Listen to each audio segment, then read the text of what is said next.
ബംഗ്ലാദേശിലെ പ്രധാനമന്ത്രി ഒളിച്ചോടിയിരിക്കുന്നു. പ്രധാനമന്ത്രിയുടെ വസതി പ്രക്ഷോഭകാരികൾ കൈയടക്കിയിരിക്കുന്നു.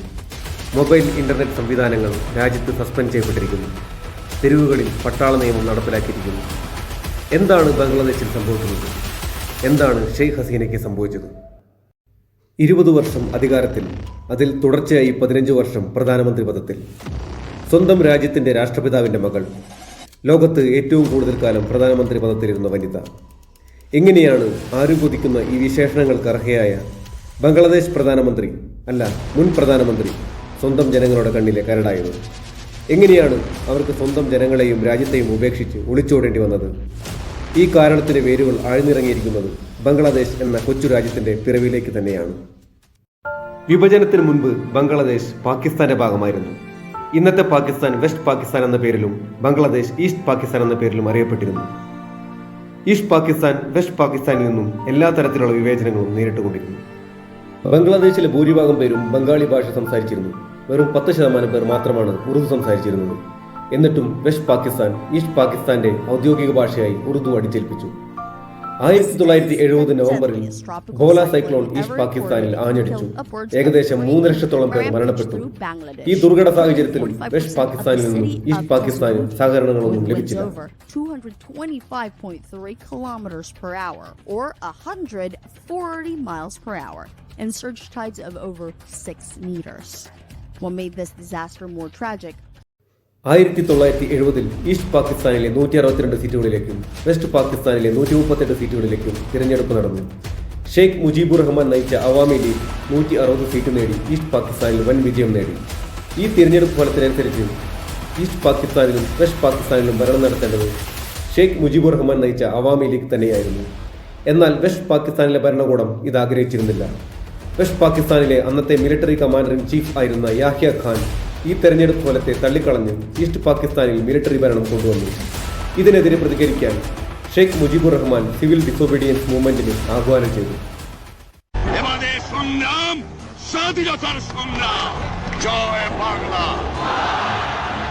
একটি স্লোগান, একটি দেশ।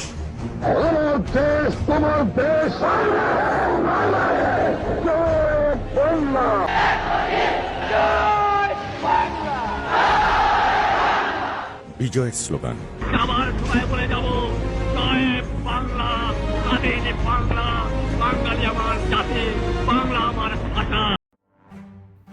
പിന്നീട് കണ്ടത് ഈസ്റ്റ് പാകിസ്ഥാനിൽ വെസ്റ്റ് പാകിസ്ഥാൻ ആർമിയുടെ അഴിഞ്ഞാട്ടമായിരുന്നു. ഷെയ്ഖ് മുജീബുർ റഹ്മാൻ അറസ്റ്റ് ചെയ്യപ്പെട്ടു. ലക്ഷക്കണക്കിന് ആളുകൾ ക്രൂരമായി കൊല ചെയ്യപ്പെട്ടു. അനേകായിരം സ്ത്രീകൾ ബലാത്സംഗം ചെയ്യപ്പെട്ടു. 1 കോടിയോളം പേർ ഇന്ത്യയിൽ അഭയം തേടി എന്നാണ് അനൌദ്യോഗിക കണക്കുകൾ. 1971 ഈസ്റ്റ് പാകിസ്ഥാനിൽ സ്വാതന്ത്ര്യ സമരം ശക്തി പ്രാപിച്ചു. അന്ന് ഇന്ത്യൻ പ്രധാനമന്ത്രിയായിരുന്ന ഇന്ദിരാഗാന്ധിയുടെ നിർദ്ദേശമനുസരിച്ച് ഇന്ത്യൻ പട്ടാളം ഈസ്റ്റ് പാകിസ്ഥാനിലെ സ്വാതന്ത്ര്യ സമര പ്രസ്ഥാനത്തിന്റെ പോരാളികൾക്ക് സഹായം നൽകി. അങ്ങനെ ഈസ്റ്റ് പാകിസ്ഥാനെ വെസ്റ്റ് പാകിസ്ഥാനിൽ നിന്ന് മോചിപ്പിച്ച് അവർക്ക് സ്വാതന്ത്ര്യം നൽകുന്നതിൽ ഇന്ത്യ പ്രധാന പങ്കുവച്ചു. അന്ന് ഇന്ത്യൻ പട്ടാളത്തോടൊപ്പം പോരാടിയ ബംഗ്ലാദേശി സംഘടന മുക്തി വാഹിനി എന്ന പേരിലാണ് അറിയപ്പെട്ടത്. Major Ziaur Rahman, major Khalid Mushraf, major ഷഫിയുള്ള എന്നിവരായിരുന്നു മുക്തിവാഹിനി പടയുടെ കമാൻഡർമാർ. സ്വന്തം രാജ്യത്തിനു വേണ്ടി ജീവിതമർപ്പിച്ച മുക്തിവാഹിനിയിലെ അംഗങ്ങൾക്കും അവരുടെ തലമുറയ്ക്കും 1972 ഗവൺമെന്റ് സർവീസുകളിൽ നീക്കിവെച്ച റിസർവേഷൻ കോട്ടയുടെ പശ്ചാത്തലത്തിലാണ് ഇന്നത്തെ ബംഗ്ലാദേശ് തെരുവുകൾ കലുഷിതമായിരിക്കുന്നത്. ബംഗ്ലാദേശിന്റെ ഇന്ന് നിലവിലുള്ള റിസർവേഷൻ സിസ്റ്റത്തിന്റെ ഘടന ഇങ്ങനെയാണ്: 30% മുക്തിവാഹിനിപ്പടയിലെ സ്വാതന്ത്ര്യ സമര സേനാനികൾക്കും അവരുടെ തലമുറകൾക്കും നീക്കിവെച്ചിരിക്കുന്നു. 10% സ്ത്രീകൾക്കായി നീക്കിവെച്ചിരിക്കുന്നു. 10% പിന്നോക്ക ജില്ലകൾക്ക് നീക്കിവെച്ചിരിക്കുന്നു.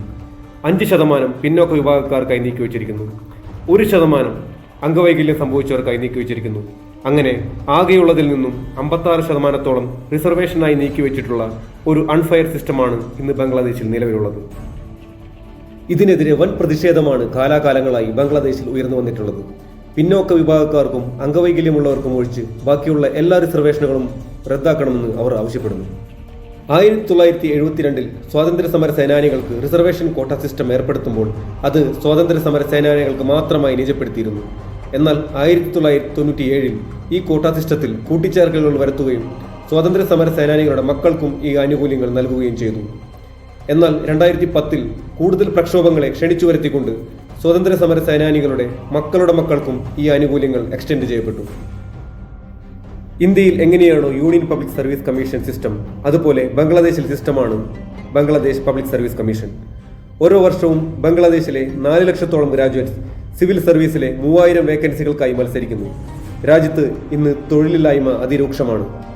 സ്വാതന്ത്ര്യ സമര സേനാനികളുടെ എല്ലാ തലമുറകൾക്കും റിസർവേഷന്റെ ആനുകൂല്യം നൽകുന്ന വ്യവസ്ഥിതിയോട് സന്ധിയില്ലാ സമരത്തിനാണ് വിദ്യാർത്ഥി സംഘടനകളും പ്രതിപക്ഷ കക്ഷികളും ആഹ്വാനം ചെയ്തിട്ടുള്ളത്.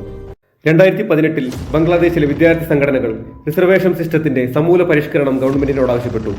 തെരുവുകളിൽ പ്രക്ഷോഭങ്ങൾ പൊട്ടിപ്പുറപ്പെട്ടു.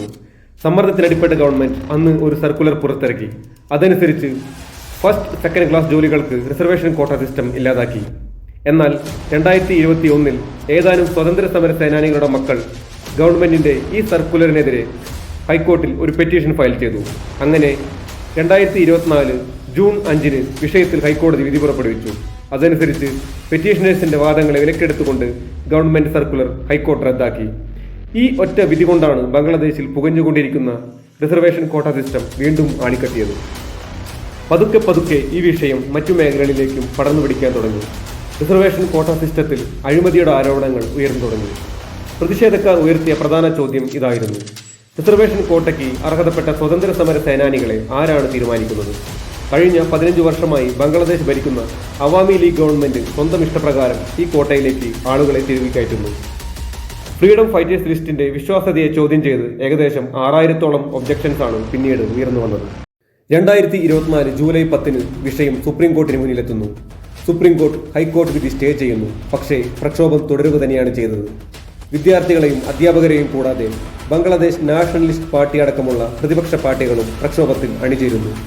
7000-ലധികം അർദ്ധ സൈനിക വിഭാഗങ്ങൾ ഡിപ്ലോയ് ചെയ്യപ്പെടുന്നു. പോലീസ് ടിയർ ഗ്യാസും റബ്ബർ ബുള്ളറ്റുകളും സൗണ്ട് ഗ്രനേഡുകളും ഉപയോഗിക്കുന്നു. അതെ, അക്ഷരാർത്ഥത്തിൽ ബംഗ്ലാദേശ് തെരുവുകൾ കത്തുകയായിരുന്നു. പ്രശ്നത്തിൽ ഇടപെട്ട് UN secretary general Antonio Guterres പ്രതിഷേധക്കാർക്കെതിരെ വയലൻസ് ഉപയോഗിക്കുന്നതിൽ നിന്നും പിന്തിരിയണമെന്ന് ഗവൺമെന്റിനോട് ആവശ്യപ്പെടുന്നു.